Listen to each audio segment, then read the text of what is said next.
Hey there. So excited to bring you this topic this week. So, Facebook lead tracking. This is something that every business owner needs to take a look at. The last thing you want to be doing and experiencing in your business is being active, taking up a lot of time doing tasks and it not moving the needle. So, what I'm going to be sharing with you today are a few very simple things, some practical tools, and a couple little tips on things to never do again in your business. So, I pray this is going to be a big blessing to you. It's going to be a little mighty packed, um, little packed training, and I'm really excited to bring it with you for you. Again, Facebook lead tracking. Most of the women that I serve, if you're watching this, you're probably on Facebook and you probably have an online business. My name is Gail Root. I'm blessed to be with you. I'm blessed to work with the women that God's called me to serve and help them to find the success that I believe God has for every one of his online business women. He wants to do your work your business with you. He doesn't want you alone and struggling anymore. So let's jump into this. First, best practice for Facebook lead tracking. Okay. Let me just define for you what I mean by Facebook lead tracking. So it means that I believe that my business, anybody who comes around into my space, meaning that they've heard my content or they're liking it, they're engaging with it, whether they're in a group, on a personal profile, a business page, doesn't matter where. I believe that God has drawn them there and that I am to serve them, show up for them. Now, does that mean that every one of them is going to become a customer or a client? No, but it does mean that I want to pay attention to who's paying attention. And if you haven't heard that before, please write that down. That's one little thing that you want to remember. Pay attention to who's paying attention. So often we pay attention to people who aren't paying attention. Please, let's stop that. All right. Don't waste the energy. Instead, focus on the ones that God is bringing forward. Now, how do you get enough women coming forward that are actually going to be interested in what you have to offer? Well, here is your number one thing you need to make sure you're doing. Who are you speaking to? Who is your ideal customer? You need to know who she is. That's called a niche. All right. And if you don't have one, you will experience sleepless nights knowing that you've expended a lot of energy and you're not getting results. And it is exhausting emotionally and physically. So please stop. Here's the deal, if you're not willing to commit to a group of women, a demographic, a psychographic of women that you are willing to serve, then they are not going to listen because please hear this in Acts 22:2, God tells us that when people, so the women that you serve, when she hears you speaking her language, which means that you're hearing your Facebook leads that you want to be tracking because you're putting out the right content specifically to her, she's going to start leaning in and paying attention. So the more your content is focused and specific, the more you're going to have women coming forward that are good quality leads. Now, so the number one thing is you've got to know who you're speaking to, because if you're a surgeon, if you need some surgery and the surgeon is like, oh, I'm a general practitioner, but I can do that surgery for you on Friday. I know enough about it. I studied that in medical school. It's just a laser and it's just your gallbladder. I can figure that out. You'd be like, no, I want surgeon who all they do all day long is take out gallbladders. All right. So I want that person to be doing my surgery. Right. And so that's how your people feel about you. They want to know that you have made a commitment to them. You're all in. You want to serve them, that you're niched down, that you really understand what this person needs and wants, and you want to work with her. So that's Facebook leads. You want to track those women. Now, so you know who she is. I even like using an avatar, which means I've given her a name. So I know who the women that I serve are women in the second half of life. They have an online business. They're typically in direct sales or network marketing, or they're a coach, and they long to build their business from a kingdom perspective. They want boundaries. They want a life that is thriving, but it's part-time hours in their business so that they can enjoy all of the things in the second half of life, their grandkids, travel, other things. And there's certain things that they don't want, certain things that they do want. So I speak her language because I know who she is. Okay. So and I've given her a name so that when I'm online, like right now talking to you, I'm looking at my little green dot and I'm thinking of her. I'm thinking of that one person. I'm showing up for her. Okay. So, know number one, know who you're speaking to. Number two, um, start observing and tracking. So, when I say Facebook lead tracking, that means that if I'm putting out content, I'm not just putting it out and going on to the next thing. I have time in my calendar where I'm going back and I'm looking who engaged. What did my post say that evoked a response? What type of posts are resonating? So I'm taking inventory, as any healthy business leader would do. I'm taking inventory of what assets, that's your content, your post, your lives, your offers, what I'm putting out there, what is working, what is attracting. The last thing you want to do is wait till the end of the year and be like, oh my gosh, everything I did, none of it was working. So once you, one, know who you're speaking to, then you start observing what content is working and you pay attention to who's paying attention. Now, so you're tracking. Here's what I pray that you never do again. All right. I pray that you never invite someone to be a friend, and there's no prior connection. So, my goal for every friend invite that I do on Facebook, my goal is that when she sees that invite, she has seen my name before. She's either um, commented on some of my content or she's come into a Facebook group or an event that I've done. It is not cold. When she sees that invite from me, she's like, ah, that's Gail. So if you're don't have that yet, don't do the friend invite yet. Make sure you're inviting women into your circle that have already connected with you. Why waste your time on just having another number on your Facebook friends if it's not going to be someone that is worthy of your time and energy that's going to be interested in what you have to offer. So, um, now, when it comes time to, she has, this is what my clients are always like, Gail, help me. What do I say? When do I say it? I don't want to be salesy. I don't want to be spammy. What do I do? Well, this is what you do. You create a nurturing sequence. Well, what the heck is that? What does that mean? Well, what that means is you have a way that is authentic, honest, and makes you feel good about what you're doing so that when you're tracking your Facebook leads, you know exactly where she is in that journey of you nurturing her and bringing about the high likelihood that she is going to be interested in hearing. Doesn't mean she's going to buy, but you're going to become trustworthy to her. And she's going to become interested in and willing to hear what you have to offer.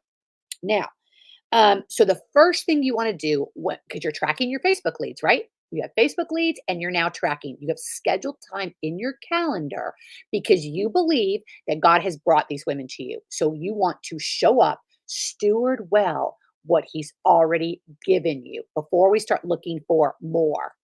So often with my clients, I'll find them discovering that, oh my gosh, I'm not stewarding well the leads that God's already given me, or I'm just out there looking for more people, or I'm not stewarding well the customers God's already given me. I'm out there looking for more customers. So, a great place to start is with your warm customer market. Start a nurturing sequence for her. Okay.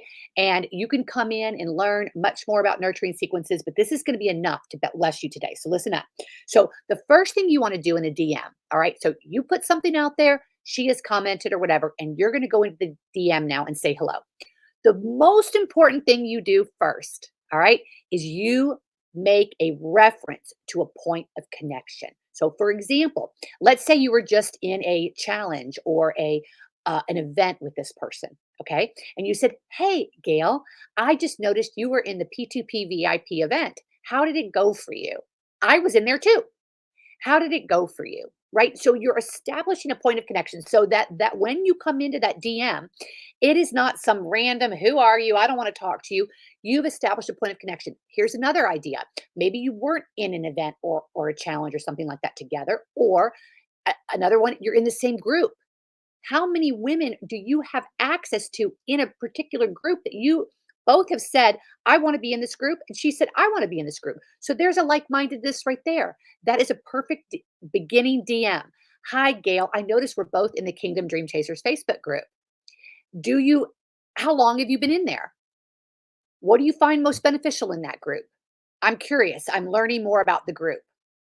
So you're establishing a point of reference that you both have a connection with. All right, let's say, Gail, there's a person in my, that is commenting on my stuff, and I don't see that we're in any groups together, and we're not Facebook friends already.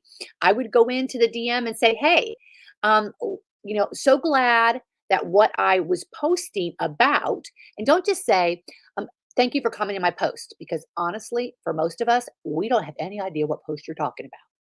Do you really think I can be like, oh, I know who she is and I remember what post she's talking about?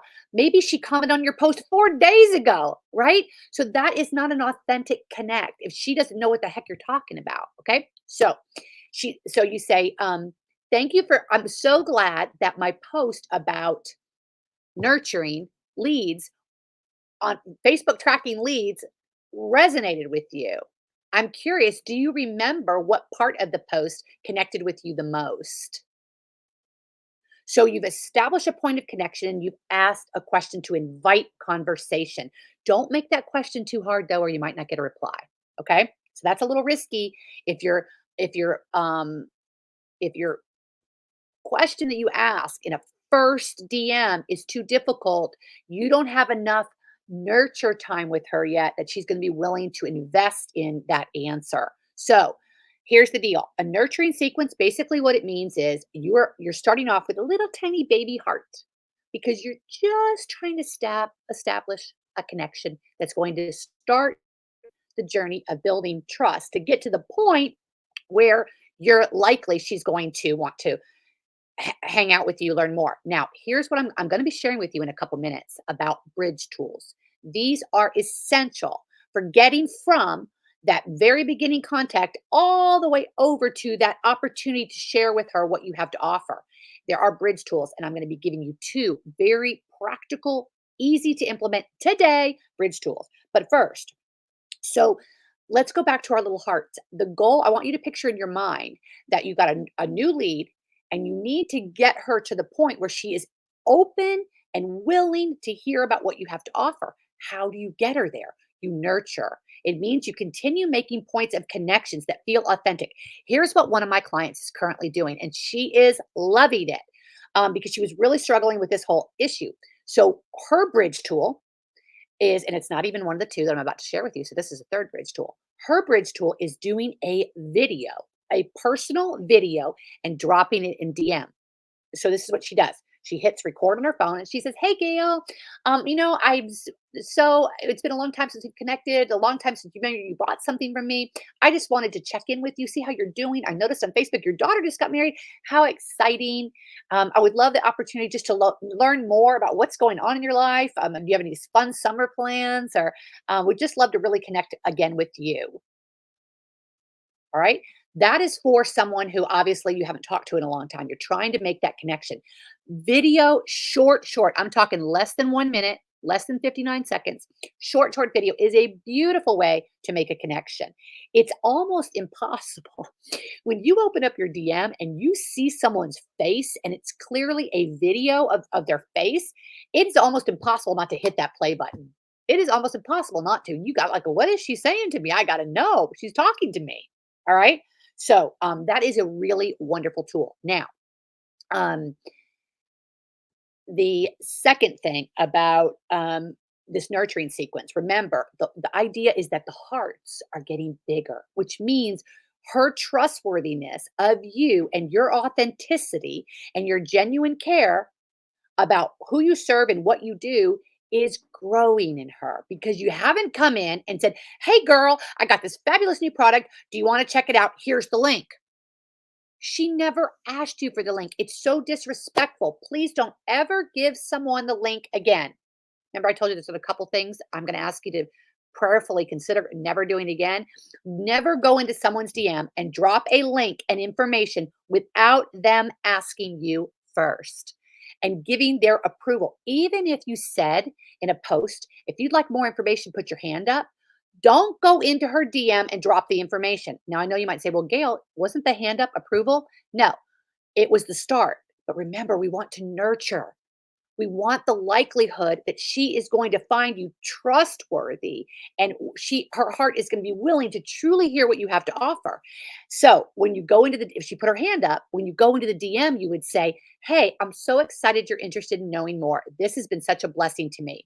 What I have for you is a quick video. It's 3 minutes long. Or what I have for you is a quick article. Or what I have for you is product detail. Would you want me to drop it here?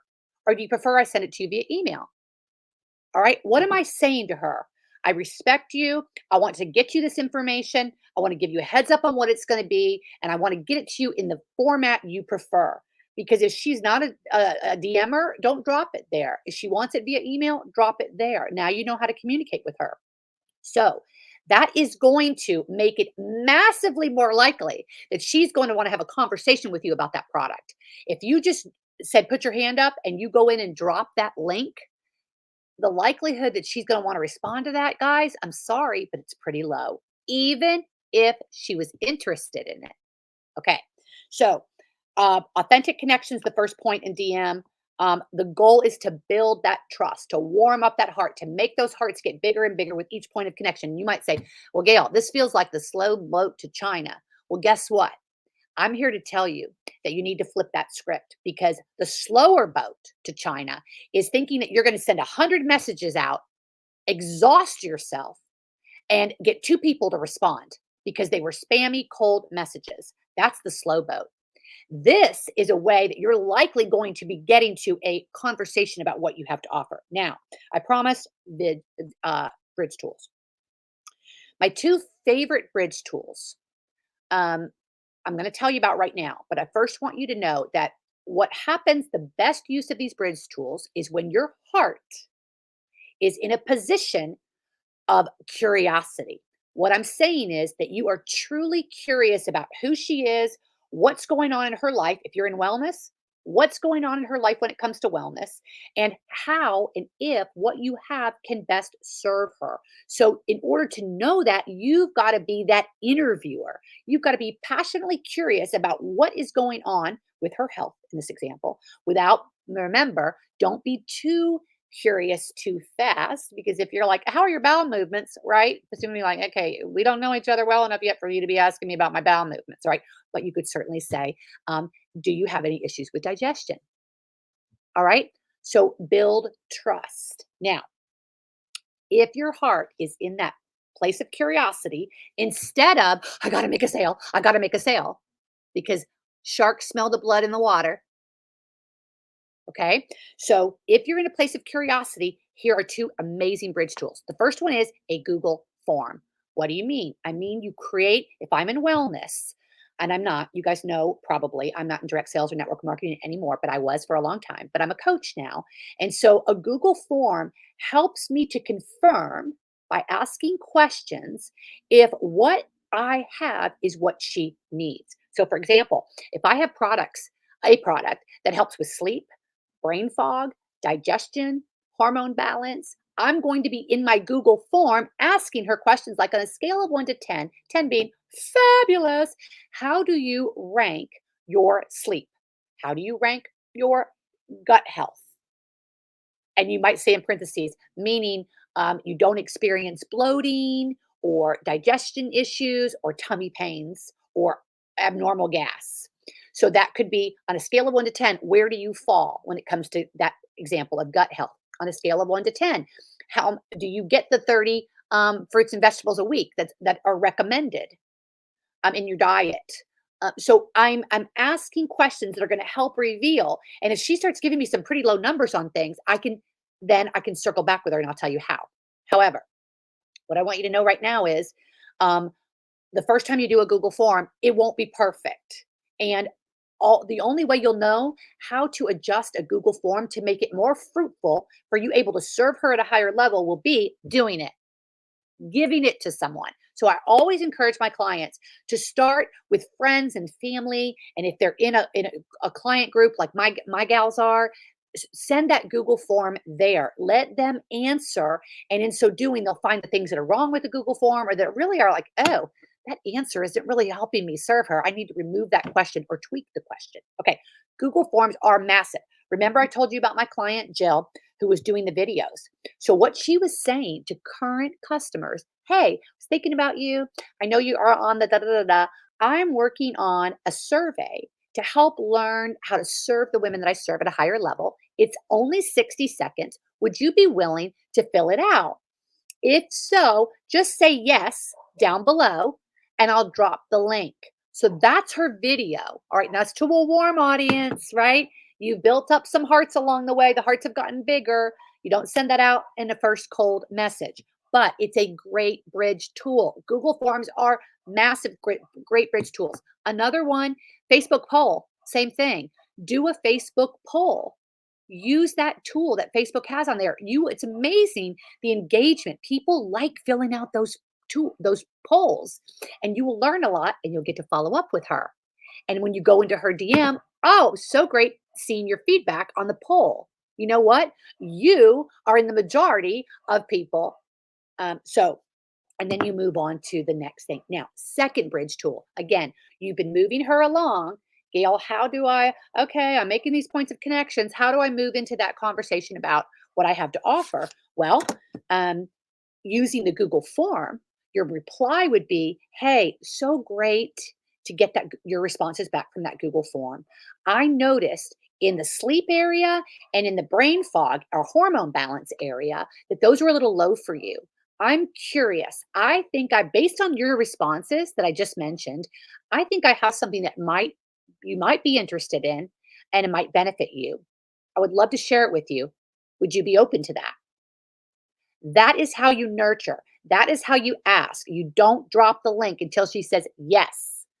Guys, the likelihood of her buying from you after she's given you permission to give the information, I'm not saying she's going to, but the likelihood is dramatically higher than you dropping a cold link. I promise. So you could drop 100 cold links if that makes you feel better, or you could start paying attention to the Facebook leads, tracking them, and start getting real connections and loving your life. Guess what Jill said about doing her video and dropping the Google form? She says, I love this.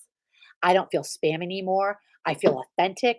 I feel I'm truly serving her, and I love the responses I'm getting. Is she hearing from 100% back? Nope. But you know what? She's getting great responses back. And now she has that bridge tool to go back to them and say, what do you think? I think I have something that can benefit you. Now, um, the second bridge tool is a coffee chat, a Zoom coffee chat.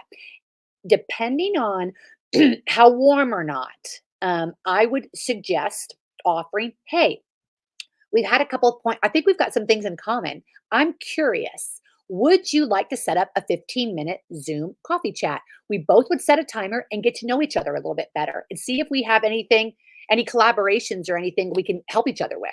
What do you think? As long as the language is mutual benefit, that's the goal, mutual benefit. And we'll set a timer. Why? Because a timer means I will respect your time and you will respect mine. We'll set a boundary, increases the likelihood of her wanting to say yes. How many times has she got on a coffee chat with somebody and the person didn't stop talking? Right? So you're establishing from the beginning respect and boundaries, and that is going to make her trust you.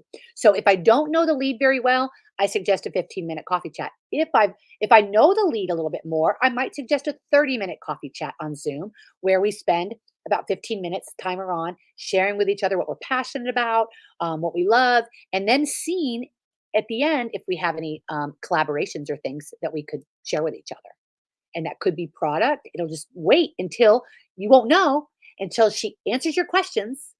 And then you'll be able to say, hey, based on what you've told me, this, and this, I think I have something to offer. So, in recap, Facebook lead tracking. All right. The first thing that you got to do is know who you're speaking to, speak her language, be repetitive so you become trustworthy. Use the same content over and over, just tweak it a smidge. Observe and track.